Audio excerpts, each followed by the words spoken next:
अगर exit poll 400 पार का है, अगर सरकार की इतनी लहर होती तो माना जा सकता है, लेकिन लहर और इनके जो आंकड़े हैं उसमें मैच नहीं कर रहा है।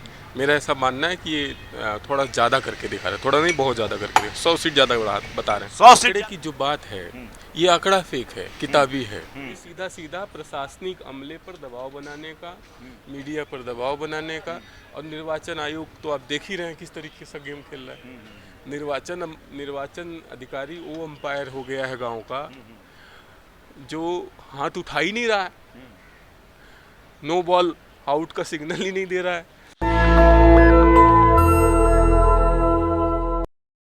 देश में जो नीति निर्माण करने के लिए जो पढ़ाई करते हैं आईएएस बनने के लिए, तो ये वो जगह है। तो यहाँ हमारे एक युवक से बात हो रही है, ये हमें मिले हैं और चुनाव खत्म हो चुके हैं, एग्जिट पोल पे बातचीत चल रही है। अगर आप टीवी चैनल खोलें तो उस पर चर्चा चल रही है एग्जिट पोल की कि कितना सच है, कितना झूठ है, कितना सही है। तो इसी मुद्दे पर बात करने के लिए हमारे साथ है आज गिरधर जी। सर, चुनाव हो चुके हैं, 7 चरणों में चुनाव समाप्त हुआ है 18वीं लोकसभा का, और अब जो है कल 4 तारीख है रिजल्ट आ जाएगा। लेकिन उसके पहले सर्वे आ गया है, एग्जिट पोल आ गया है, और इसको लेकर पूरा घमासान मचा हुआ है टीवी में। तो विपक्ष तो इसे सरकारी एग्जिट पोल कहता है, आप क्या कहेंगे? मेरा ऐसा मानना है कि अगर एग्जिट पोल 400 पार का है, अगर सरकार की इतनी लहर होती तो माना जा सकता है, लेकिन लहर और इनके जो आंकड़े हैं उसमें मैच नहीं कर रहा है।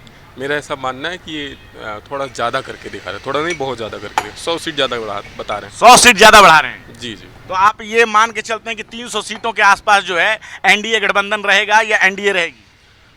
बीजेपी 250 के आसपास है, और उनके जो एलाइज हैं 30-40 सीटें हो पाएंगे। एग्जिट पोल जो है कभी अपना वो मेथड नहीं बताते, सीधे सीधे टीवी पर एक नंबर डाल देते हैं कि भाई एक्सिस माई इंडिया या बाकी जो भी हैं सीएसडीएस हैं, तो सीएसडीएस हालांकि अपना वो एक मेथड बताता है। जब आप उनकी वेबसाइट पे जाते हैं तो उन्होंने किससे बात की और कितना उनका सैंपल सर्वे सब वो बताते हैं, लेकिन बाकी कोई भी एजेंसी ऐसा नहीं बताता है। तो ऐसे में आप जो ये सर्वे है वो कितना झूठ और कितना सच होता है, आप उस पर कितना विश्वास कर पाते हैं? देखिए, सिंपल साइज की जो बात आपने कही, सिंपल साइज मान लीजिए अगर आप एक लोकसभा में 1000, तो मैं ज़्यादा बोलूँगा, 12-13 लाख की पोलिंग होती है वोट की, और इनकी सिंपल साइज 500 की होती है। 500 से ज़्यादा तो लोकसभा में बूथ होते हैं। सिंपल किसका ले रहे हैं, एजेंट का या अधिकारियों का, किसका ले रहे हैं? तो अपने आप में भ्रामक स्थिति है। आज के समय में वोटिंग बिहेवियर का उस तरीके से सिंपल सर्वे नहीं हो रहा है। अच्छा, बहुत सारे सोशल साइट्स पे ऐसा देखा गया है कि वो कहते हैं कि इसमें जो है सरकारी प्रभाव भी रहता है। तो क्या आप ऐसा कुछ मानते हैं कि कोई सरकारी प्रभाव भी है? हाँ हाँ, एकदम बिल्कुल बिल्कुल। मीडिया पूरी तरीके से प्रभाव में, स्वभाव से प्रभाव में, अपने पूरी तरीके स्वभाव में दिखता है, वो प्रभाव में है। लेकिन कई बार तो देखा गया है कि ठीक है, प्रॉपर जितना आंकड़ा होता है उतना वो नज़दीक न बता पाएं, लेकिन उसके आसपास बता देते हैं। तो ऐसे में आपको नहीं लगता कि वो सही भी होता है? देखिए सर, आंकड़े की जो बात है ये आंकड़ा फेक है, किताबी है। इसका कोई यथार्थ से कोई लेना देना नहीं। मेरा ऐसा मानना है कि अब उत्तर प्रदेश में जो इनका एग्जिट पोल है वो 74 का है। 2014 के, मतलब 2014 को भी बीट कर रहा है। 2014 के पहले कांग्रेस की सरकार थी, और 2024 के पहले 10 साल इनकी सरकार है। दोनों एग्जिट पोल एक जैसा कैसे हो सकता है भैया? दोनों एक आंकड़े एक जैसे कैसे हो सकते हैं? अगर सरकार अच्छी काम करे तो जनता दोबारा भी ला सकती है, ऐसा तो हो सकता है ना? हाँ हाँ, काम बहुत अच्छा चल रहा है। काम इतना अच्छा तो है ही है कि 2014 जैसी लहर तो आ गई है। अब मानते हैं 2014 जैसी लहर नहीं है, 74 सीटें नहीं आ सकती हैं। मतलब ये कहीं ना कहीं आपको लगता है कि ये जो आंकड़ा दिखाया जा रहा है वो एक मन मर्जी से फिट किया हुआ है उनका? 25 से 30 सीट पूर्वांचल और छठे और 7वें चरण के अगर देखने जाएंगे, 25 से जो 30 सीटों का इलेक्शन हुआ उसमें सीधा सीधा 18 से 22 सीटें फंसी हुई है। गाजीपुर आप जीत रहे हैं, जौनपुर आप दोनों सीटें हार रहे हैं, उसके बाद बनारस आप एक सीट क्लियर जीत रहे हैं, चंदौली आप हार रहे हैं। आप बताओ कहाँ सीट उधर जीत रहे हो? और जहाँ है टक्कर है, ये सब क्लियर सीटें हार रहे हैं। जौनपुर की हो गया, जौनपुर की दोनों पिछली बार 200 से जीते थे, इस बार वहाँ पर एक बेहतरीन समीकरण हुआ है। और आजमगढ़ आप जीत नहीं रहे हो, गाजीपुर आप हार रहे हो, बताओ कहाँ से जीत रहे हो आप? अच्छा, आपका सर्वे क्या कहता है? आप यूपी से हैं, आपकी बातों से लग रहा है, तो आप यूपी से हैं, तो यूपी में 80 सीटें हैं, प्रधानमंत्री बनने का रास्ता कहा जाता है कि वहीं से होकर गुजरता है। तो आपको क्या लगता है कि एनडीए गठबंधन और जो ये इंडिया गठबंधन है वो यूपी में कैसा प्रदर्शन करेगा? देखिए, बीजेपी की जो सीटें आएंगी वो 50 के आसपास आने हैं यूपी में इतना फिक्स है। 50 प्लस माइनस 2 या 3, 50 प्लस माइनस 5 लगा लो। चिराग पासवान जो कि बिहार में एलजेपी हैं, वो 5 सीटों पे लड़ रहे हैं और सर्वे में उन्हें 6 सीटों पे जीतता दिखाया गया है। और ऐसा ही हाल कुछ राजस्थान की भी सीटों पे है, वहाँ भी जो है सीटों से 33 सीटों पे जीतता दिखाया गया है। तो ये सब जब आप टीवी पे देखते हैं तो क्या सोचते हैं जब आपको ये पता चला? तो नहीं, देखिए, जोश जोश में सीटें बढ़ा रहे हैं। अब राजस्थान की 26 या 25 सीटें 33 दिखा रहे हैं। अब यूपी की तो 80 ज़्यादा फेमस है, इसलिए 80 ज़्यादा नहीं दिखा रहे हैं। अब आप ये जो एक स्टेट और कौन सा बोले आप? मैंने हरियाणा का कहा। हरियाणा में वहाँ 17-18 दिखा रहे हैं। तो ये जोश में से हो जा रहा है, उससे इस तरह सीटें लोग अपने हिसाब से आंकड़े बनाए हैं। मैं कह रहा हूँ, इनको ये नहीं पता है कि इलेक्शन में first pass the post system में जितने पत्रकार हैं, इनको पत्रकारिता से कोई मतलब नहीं है। इनको सिर्फ स्वामी भक्ति करनी है। ऐसा एग्जिट पोल दिखा रहे हैं। अब दिल्ली का मैटर ले लीजिए। दिल्ली में शाहीन बाग से करंट लग रहा था, 67 सीटें जीते कि नहीं जीते? हाँ। पूरे देश को लग रहा था, दिल्ली वालों को छोड़कर, कि भाजपा आ रही है।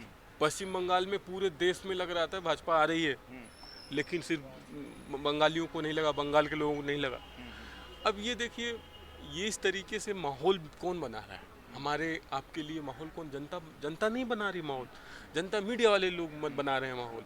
ये 70 अब की बार 40 पार दिल्ली का नारा था। फिर पश्चिम बंगाल देख लीजिए 200। ममता बनर्जी रिकॉर्ड बना दी, केजरीवाल रिकॉर्ड बना दिया। दिल्ली का जब से गठन हुआ है 92 के आसपास से, आप बताइए कौन इतना पूर्ण बहुमत में आया है? अच्छा, क्या कारण हो सकता है कि रिजल्ट अब जो है 4 तारीख को आ जाए, कल जो है आ जाएगा, लेकिन 1 तारीख के बाद से जो सर्वे का जो ये चल रहा है टीवी पे लगातार, तो क्या कारण हो सकता है कि इतना फेक दिखाया जाता है जो आप कह रहे हैं? मैं आपको बता रहा हूँ, इसमें काम क्या है कि एक कोई निवर्तमान प्रधानमंत्री हो। मैंने जहाँ तक किताबें पढ़ी हैं राज व्यवस्था की, उसमें यह है कि कोई बैठक नहीं कर सकता प्रधानमंत्री, सरकार की भविष्य की योजना नहीं बना सकता जब अगर इलेक्शन हुआ है। कैसे बना रहे भाई? अगर मैं निवर्तमान, मेरे इलेक्शन का रिजल्ट आने वाला है और आप मुझसे फाइलें मंगवाने करें, साथ साथ बैठ के कर रहे हैं, किस बेस पे कर रहे हैं ये? हमने किताबें जो पढ़ी हैं उसके आधार पर मैं बता रहा हूँ। इसका सीधा मतलब ये है कि सरकार हमारी आ रही है और 200 से 250 में जितने जिला अध्यक्ष हैं, मतलब जिला मजिस्ट्रेट हैं, उनको ये समझ लेना चाहिए सरकार हमारी आनी चाहिए। अब मान लीजिए आप 200 सीट पे जीत रहे, सपोज करो आप 200 सीट पे रहे, और 300 जो जिला अधिकारी हैं उनकी फटेगी कि नहीं फटेगी? फटेगी ना। ये बैठक पे बैठक ले रहे हैं। राष्ट्रपति कहाँ है भाई? ये सीधा सीधा प्रशासनिक अमले पर दबाव बनाने का, मीडिया पर दबाव बनाने का। और निर्वाचन आयोग तो आप देख ही रहे हैं किस तरीके से गेम खेल रहा है। निर्वाचन अधिकारी वो अंपायर हो गया है गांव का, जो हाथ उठा ही नहीं रहा है, नो बॉल आउट का सिग्नल ही नहीं दे रहा है। ऐसा लग रहा है कि आपको निर्वाचन आयोग जो है वो शानदार प्रदर्शन कर रहा है चुनाव में? पार्टियां तो कर ही रही हैं, निर्वाचन आयोग का प्रदर्शन आपको कैसा लग रहा है? देखिए, मैंने अभी आपको मीडिया का बताया, और प्रधानमंत्री जिस तरीके से बैठक ले रहे हैं, मैंने जहाँ तक पढ़ा उस तरीके की बैठक नहीं हो सकती। 4 के बाद वो बैठक लेना चाहिए उनको। थोड़ा वेट प्रधानमंत्री जी को भी चलना चाहिए, थोड़ा हमको भी करना चाहिए, ऐसे नहीं बोलना चाहिए। लेकिन इलेक्शन कमीशन निष्पक्ष और स्वतंत्र चुनाव कराने के लिए आर्टिकल 324 में एक एजेंसी है जो गठित है, लेकिन इलेक्शन कमीशन फेयर इलेक्शन नहीं करवा रही। एक क्लियर। अच्छा, एक आखिरी सवाल, आपको क्या लगता है कहाँ पे इंडिया गठबंधन है और कहाँ पे एनडीए गठबंधन है? अगर आपको असेसमेंट करने का ये अगर कहा जाए तो आप कहाँ तक पहुँचाएंगे मोटा मोटी? देखिए, उत्तर प्रदेश से इसको कम से कम इंडिया गठबंधन 30 से 35 तो हाईएस्ट हो जाएगा, लेकिन 30 के आसपास सीटें आनी चाहिए। और इसमें जो 30 सीटें में मैं बता रहा हूँ आपको, बीजेपी तो जीत रही है, मैं ऐसा नहीं कर रहा हूँ 50 सीटें आसपास 45 जीत रही है, लेकिन आप ये देख लेना कि 15 सीटें जो बीजेपी जीतेगी उसकी मार्जिन वोटिंग सिर्फ 5000, 2000, 1000 होगी। 200 वाली भी 2-3 सीटें, जीत का अंतर काफी कम हो जाएगा। जीत का अंतर तो मछली शहर में 200 वोट का था, 3 बार रिकाउंटिंग हुआ, बीजेपी जीत गई। ये इस बार होगा, लाइट भी जाएगी। अच्छा, लाइट भी जाए। सर्वे को लेकर आखिरी बात अगर कोई कहना चाहे तो क्या, कितना सच कितना झूठ?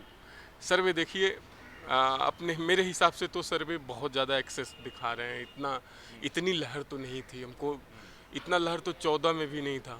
मतलब कहने का आपका मतलब ये है कि जितना ग्राउंड पे दिखाया जा रहा है, जितना है उससे कहीं ज़्यादा जो है सर्वे में दिखाया जा रहा है। 14 में देखिए, आप रैलियों में देखते होंगे जो नारे लगते थे, जो माहौल था बीजेपी को लेकर, वो ये 24 के चुनाव में नहीं है। 24 के चुनाव में नहीं है। 24 के चुनाव में। चलिए गिरिधर जी, आपने हमसे बात की, बहुत बहुत आपका धन्यवाद। और भी हम कुछ नेशनल दस्तक की आपसे गुजारिश है कि अगर इसको बचाना चाहते हैं तो नेशनल दस्तक को सब्सक्राइब करने के लिए रेड कलर के सब्सक्राइब बटन को दबाएं, फिर बेल आइकन की घंटी दबाएं। नेशनल दस्तक को बचाने के लिए बहुत जरूरी है कि हर खबर को शेयर करें, लाइक करें, कमेंट जरूर करें।